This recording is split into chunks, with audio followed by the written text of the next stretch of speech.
नमस्कार मित्रों, मैं हूं डॉक्टर हरिनिवास। चैनल का नाम है संस्कृत साहित्य एवं संस्कृति। महाभारत का युद्ध चल रहा है, 9वां दिन आ गया है। लगभग हमने आधी यात्रा पूरी कर ली है। 9 दिन 18 दिन युद्ध चला था, 9वें दिन का युद्ध है। अभिमन्यु और अलम्बुस के बीच में जो युद्ध शुरू हुआ है, एक राक्षस और एक महान योद्धा। धृतराष्ट्र को जानने की बड़ी ही जल्दबाजी है कि हुआ क्या है इस युद्ध में। तब संजय कहते हैं, अभिमन्युश्च वेगेन सिंहवत विननत मुहु।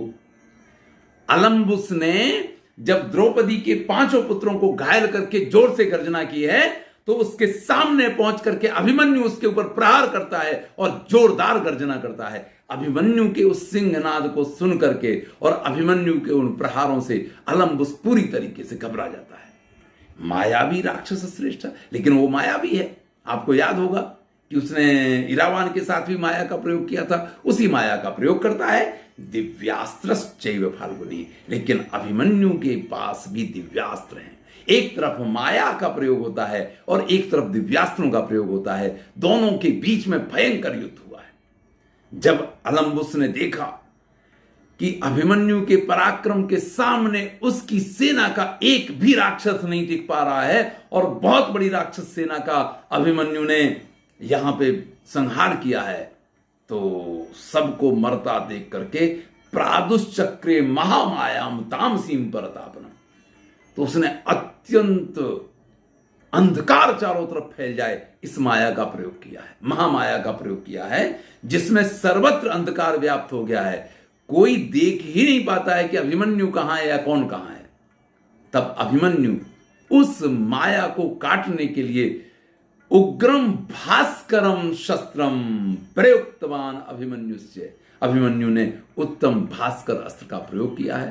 भास्कर अस्त्र यानी सूर्यदेव का उदय हो तो फिर कौन सा अंधकार रह सकता है। पूरा अंधकार वहां दूर हो गया है। फिर तो वो अलम्बुस तरह तरह की माया का उपयोग करता है और वहां विद्यमान अभिमन्यु उसकी एक एक माया का जवाब अपने दिव्यास्त्रों से देते हैं। रथम तत्रैव संत्यज्य प्राद्रवन महतो भयात।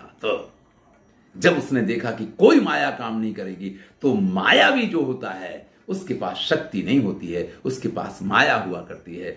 अलम्बुस को अभिमन्यु ने पराजित किया है और वो वहां से रथ को छोड़ के, घोड़े को छोड़ करके, और जिसको पीठ दिखा करके भागना कहते हैं ना, इस प्रकार से वहां से भाग खड़ा होता है। देखिए, पहले इसकी चर्चा हो चुकी है कि भीमसेन के साथ इसकी शत्रुता है, क्योंकि भीमसेन ने बहुत सारे राक्षसों को मारा है, तो उसके साथ अलम्बुस की शत्रुता है और इसीलिए वो दुर्योधन के पक्ष से युद्ध कर रहा है।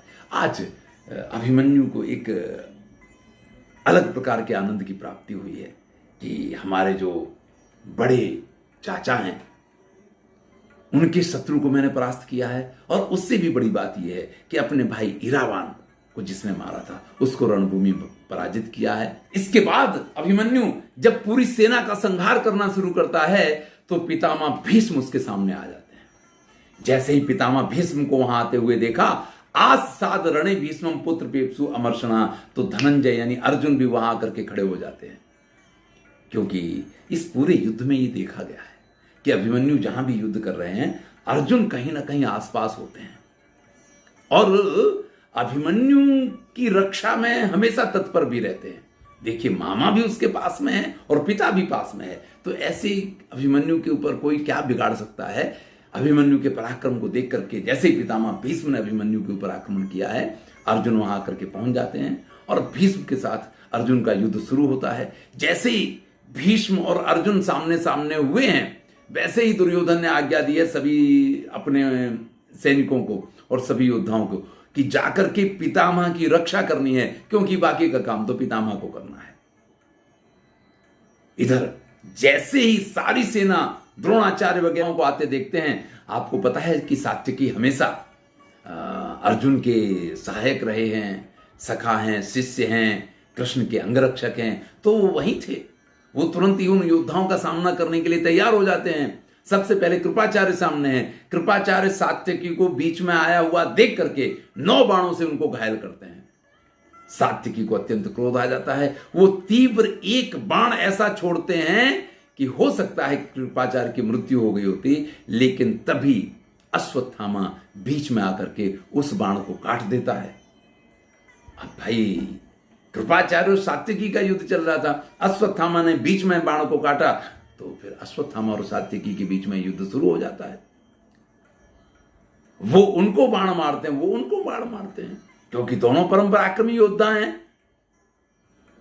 सात्यकी के बाणों के प्रहार से मुहूर्तम कस्मलायुता, थोड़ी देर के लिए वो जो अश्वत्थामा है वो बेहोश हो जाते हैं। फिर जब उनको होश आता है तो भयंकर नाराज का प्रयोग करते हैं। वो नाराज सात्यकी के शरीर को बींध करके और पृथ्वी में चला जाता है। इसी प्रकार से सात्यकी ने भयंकर बाणों का प्रयोग करके अश्वत्थामा को एकदम से घायल कर दिया है।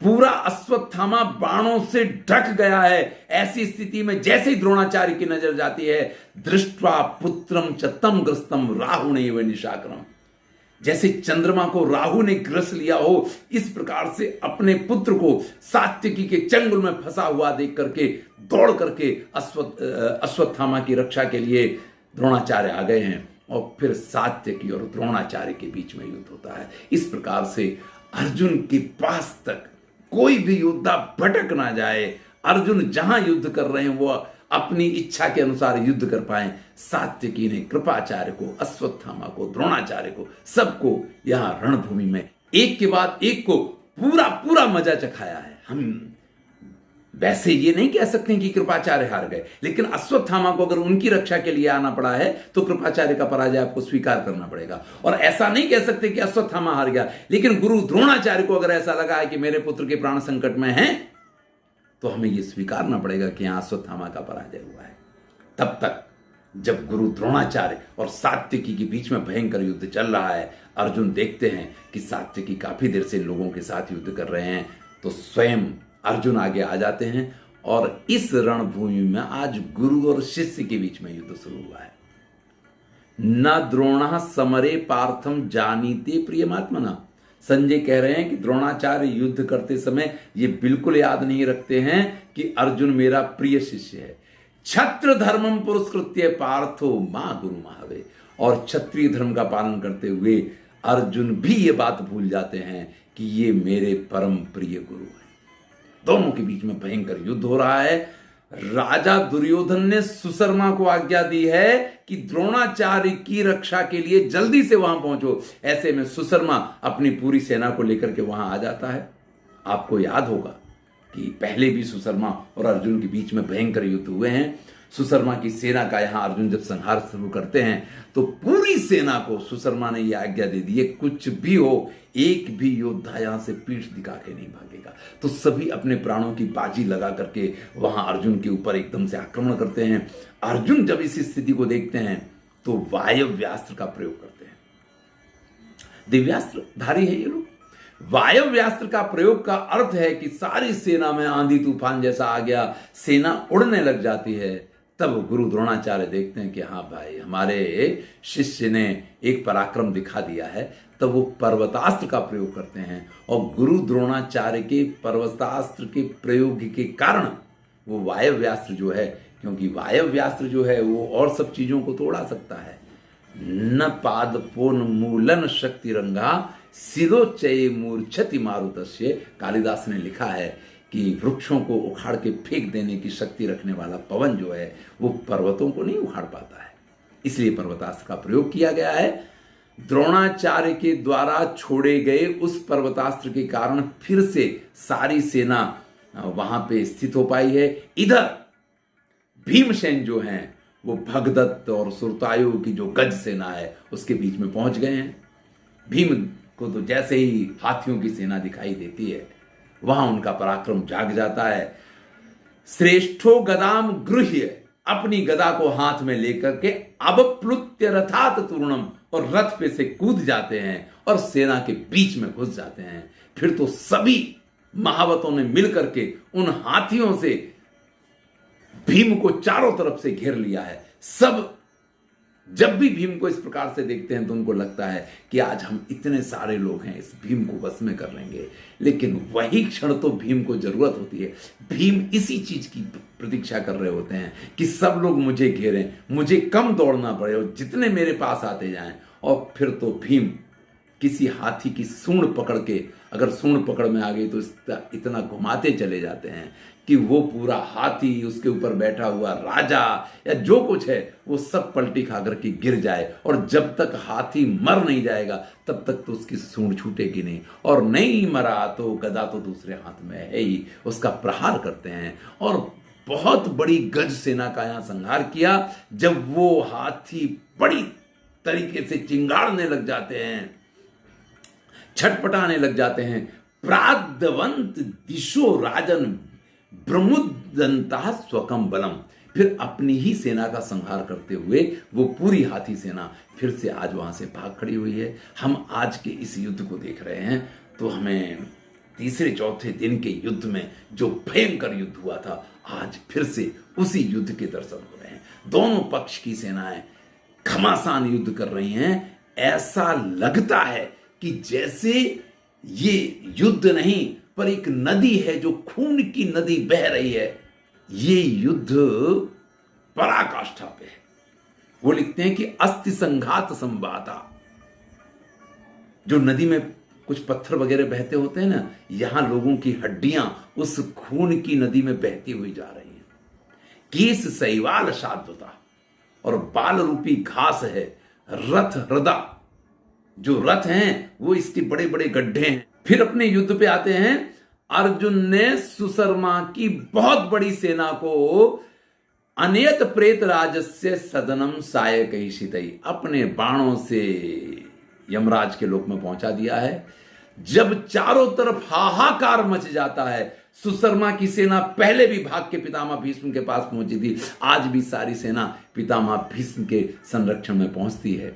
इधर सात्यकी का सामना आज कृतवर्मा के साथ हो गया है। देखिए, आपको वो प्रसंग याद हो जब श्री कृष्ण विराट रूप दिखाते हैं तो एक हाथ से वो सात्यकी का हाथ पकड़ते हैं और एक हाथ से कृतवर्मा का हाथ पकड़ते हैं, और इन दोनों को अपने दोनों साथ दोनों तरफ लेकर के कृष्ण उस कौरव सभा से बाहर निकले थे। तो ये दोनों तो द्वारका के रहने वाले हैं, परम मित्र हैं, लेकिन आज यहां सामने सामने युद्ध में स्थित हो गए हैं। एक दूसरों को बाण मारे हैं इनने, लेकिन वो जो शत्रुता वाली बात आती है वो आकर के नहीं खड़ी हो पाती है। द्रुपद फिर से द्रोणाचार्य के सामने आ गए हैं। भीमसेन का सामना बाल्लीक के साथ हो रहा है। अभिमन्यु चित्रसेन के साथ युद्ध कर रहे हैं। चित्रसेन के घोड़ों को मार दिया, रथ को तोड़ दिया। चित्रसेन दुर्मुख के रथ पे सवार होकर के वहां से अपने प्राण बचा करके भागता है। द्रोणाचार्य ने द्रुपद को फिर से घायल किया है और द्रुपद फिर से वहां से भाग के निकले हैं। पहले भी हम इस प्रकार का दृश्य देख चुके हैं। इधर बाल्लीक जो हैं, भीमसेन ने उनके घोड़ों ओड़ों को सबको मार करके खत्म कर दिया है। तब वो लक्ष्मण के रथ पे सवार होते हैं। अब ध्यान दीजिए, बाल्लीक कौन है, मैंने आपको परिचय दिया था। ये शांतनु के भाई हैं, यानी पितामह भीष्म के ये चाचा होते हैं, यानी पितामह भीष्म से भी एक पीढ़ी ऊपर। तो बाल्लीक उनकी संतानों के समकक्ष पितामह भीष्म, और पितामह भीष्म की संतान के समकक्ष धृतराष्ट्र, धृतराष्ट्र की संतान यानी दुर्योधन, और दुर्योधन का पुत्र लक्ष्मण। ये देखिए 5वीं पीढ़ी है, और उनके रथ पे सवार होकर के बाल्लीक यहां से अपने प्राण बचा करके भागते हैं। सात्यकी ने कृतवर्मा के साथ थोड़ी देर उनकी सेना को रोका है और उनको छोड़ करके पितामह भीष्म के साथ युद्ध करने के लिए पहुंच जाते हैं। मैंने आपसे कहा कि इस स्थिति में इन लोगों को युद्ध करने का बहुत मन नहीं होता है। सामने सामने आ गए, एक दूसरे का स्वागत भी हो जाएगा, एक दूसरे के ऊपर थोड़े बाण बाण छोड़ दें, लेकिन इस प्रकार की स्थितियां नहीं होती हैं। आप ये खेल नहीं है। आईपीएल के मैदान में आप खेल रहे हैं, ठीक है, आप क्या कर लेंगे, शत्रु सेना को पराजित कर देंगे। यहां तो थोड़े से उसमें एक दूसरे के प्राण जा सकते हैं। दोनों महान योद्धा हैं, इसलिए फिर वो भीष्म के साथ युद्ध करने के लिए निकल पड़ते हैं। पितामह भीष्म ने सात्यकी को आते देख करके उनके ऊपर अपनी शक्ति का प्रयोग किया है, लेकिन सात्यकी बड़े शार्प हैं। व्यंसयामास वार्ष्णेयो लाघवेन महायशा। क्योंकि पितामह ने तो कह दिया था कि जो मेरे सामने आ जाएगा उसको मैं मार दूंगा, और पितामह का यह प्रयास बिल्कुल इसी प्रकार का था, लेकिन अपने चातुर्य से वो इससे बच जाते हैं और फिर सात्यकी भी उसी प्रकार की शक्ति का प्रयोग करते हैं, लेकिन पितामह तो अपने बाण से उसके 2 टुकड़े करके पृथ्वी पे गिरा देते हैं। दुर्योधन ने दुशासन को आज्ञा दी है कि सब लोग मिलकर के सिर्फ और सिर्फ पितामह भीष्म की रक्षा करो। इधर युधिष्ठिर, नकुल, सहदेव इन सब ने आक्रमण किया तो शकुनी की सेना सामने आ जाती है। शकुनी की सेना का भयंकर संहार इन लोगों ने किया है। तब दुर्योधन मामा शल्य से कहता है कि इस समय बड़े पांडव जो हैं, यानी महाराज युधिष्ठिर इस समय शत्रु सेना के संहार में लगे हुए हैं, हमारे मामा की सेना का संहार हो गया तो आप जाकर के इस मोर्चे को संभालें, क्योंकि पूरी शकुनी की सेना का संहार करने के बाद पांडवाश्च महाराज जित्वा शत्रुन महामृदे दधमु शंखाश्च भैरिश्च ताड़यामासु महावे। आज बड़ा जोरदार शंखनाद किया है, भेरी बजाई है, क्योंकि उनका एक प्रकार से विजय हुआ है उस जगह पे। तब मामा शल्य वहां पहुंचते हैं। मामा शल्य का पराक्रम तो आपको मालूम है, क्योंकि जब कहा गया था तो ये कहा गया था कि अतिरथ योद्धा में पितामह भीष्म ने इनकी गणना की थी बिना किसी हिचक के। तो उस भयंकर युद्ध में लेकिन फिर भी भांजों के सामने मामा की चलती नहीं है। भीष्म जो है, अब क्योंकि संध्या का समय होने को आ गया है, जब इन सब को अपने आसपास देखते हैं तो 12 बाण उन्होंने भीम को मारे हैं, सात्यकी को 9 बाण मारे, नकुल को 3 मारे, सहदेव को 7 मारे, युधिष्ठिर को 12 बाण मारे हैं। इस प्रकार से सभी पांडवों को आज उन्होंने घायल किया है। इधर धृष्टद्युम्न भी वहां आकर के पहुंच जाते हैं। फिर ये सभी लोग मिलकर के पितामह भीष्म के ऊपर आक्रमण करते हैं और एक तुमुल युद्ध शुरू हो गया है। आज द्वंद्व युद्ध नहीं हो रहा, अब तुमुल युद्ध शुरू हुआ है। आज पितामह भीष्म ने जो वचन रात को दुर्योधन को दिया था उस वचन का पालन कर रहे हैं। चेदी के, काशी के, करुष के, इन देशों के जो महान महान 14,000 योद्धा थे, उन सब का पितामह भीष्म ने संहार किया है। परलोकाय सावाज रथ कुंजरान, उनके घोड़ों, उनके रथ और उनके हाथियों के साथ उन सब को परलोक भेज दिया है।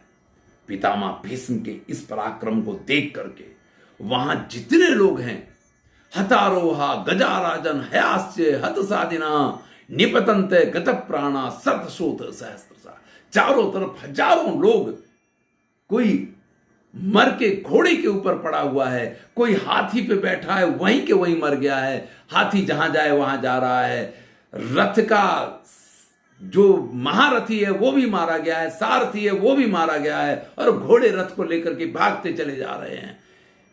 किसी के शरीर पे कवच नहीं है तो किसी के शरीर पे त्राण नहीं है, जिसको आज की तारीख में हेलमेट कहते हैं।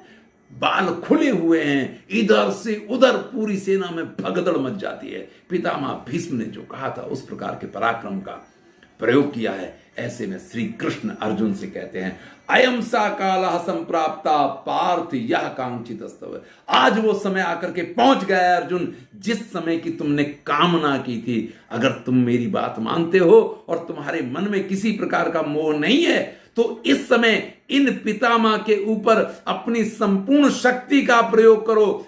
यत पुरा कथितम वीर रागनाम तेसाम समागमे, तुमने विराट राजा की सभा में जिस बात का वचन दिया था कि भीष्म द्रोण मुखान सर्वान धार्त राष्ट्रान सैनिकान सानुबंधान हनिष्यामी ये माम योत्स्यन्ति संग्रे, कि रणभूमि में भीष्म द्रोण जो भी मेरे सामने युद्ध करने आएगा मैं उसको मार दूंगा। आज उस वचन को तुमको पूर्ण करना है। यही अंतर है। कर्ण के सारथी जब शल्य बनेंगे तो उसको हतोत्साहित करेंगे। यहां श्री कृष्ण अर्जुन को उत्साहित करते हैं।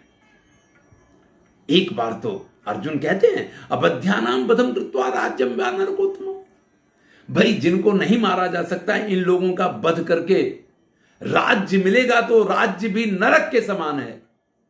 और अगर नहीं करता हूं तो दुख के साथ में वनवास में रहना है। अरे इसमें से राज्य नरक जैसा मिले या दुख से युक्त वनवास मिले, मेरे लिए तो दोनों स्थितियां एक समान है। आपकी आज्ञा है तो आज मैं पितामह भीष्म के साथ भयंकर युद्ध करूंगा। दोनों सामने सामने पहुंच जाते हैं। पहुंचते ही अर्जुन ने पितामह भीष्म के धनुष चित्वा सीतई शरई, उनके धनुष को काट दिया है। जल्दी से पितामह दूसरा धनुष उठाते हैं। तदपि क्रुद्ध चिच्छेद धनुर अर्जुन, अर्जुन उस धनुष को भी काट देते हैं पितामह भीष्म ऐसे में अर्जुन की प्रशंसा करते हुए। अब देखिए ये जो है ना रणभूमि की सबसे कठिन स्थिति होती है। सामने का योद्धा आपके पराक्रम की प्रशंसा कर रहा हो, कभी शत्रु नहीं करेगा। अगर सामने के पक्ष में कोई श्रेष्ठ योद्धा है तो ही आपकी प्रशंसा कर सकता है। रणभूमि के बीच में, युद्ध के बीच में पितामह भीष्म ने जैसे ही प्रशंसा की है वैसे ही अर्जुन के हाथ जो है वो ढीले पड़ जाते हैं। अब अर्जुन उस प्रकार से शस्त्रों का प्रयोग नहीं कर पाते हैं। श्री कृष्ण ने जैसे ही ये देखा कि ओ वासुदेव संप्रेक्ष्य पार्थस्य मृत्यु युद्धता, ये तो धीरे धीरे पितामह के साथ युद्ध कर रहे हैं। ये अर्जुन नहीं युद्ध कर रहा है, ये पितामह का पौत्र युद्ध कर रहा है। जैसे इस चीज को देखते हैं वैसे ही अर्जुन को बुरी तरीके से ललकारते हैं। श्री कृष्ण फिर से एक बार अपने रथ पे से कूद पड़ते हैं। दारयिन निव पदभ्याम सा जगतिम जगदीश्वरा, जैसे पूरी पृथ्वी को अपने पैरों से तोड़ देंगे इस प्रकार से भारी कदम रखते हुए, हाथ में कोई शस्त्र नहीं है। उस दिन चक्र लेकर के उतरे थे, आज कोई शस्त्र हाथ में नहीं है। जिस चाबुक से घोड़ों को हांका जाता है वही चाबुक लेकर के श्री कृष्ण आगे बढ़े हैं। श्री कृष्ण को अपनी तरफ आते हुए देख करके कैसे श्री कृष्ण पीत कौशेय संवीतो मणिश्यामो जनार्दना, श्याम मणि की तरह जिनका स्वरूप है और पीत कौशेय वस्त्र जिन्होंने धारण किए हैं। जैसे ही भीष्म के सामने वो पहुंचते हैं, मामद्य सात्व तत्श्रेष्ठ पातयस्व महावे, भीष्म बहुत थक गए हैं।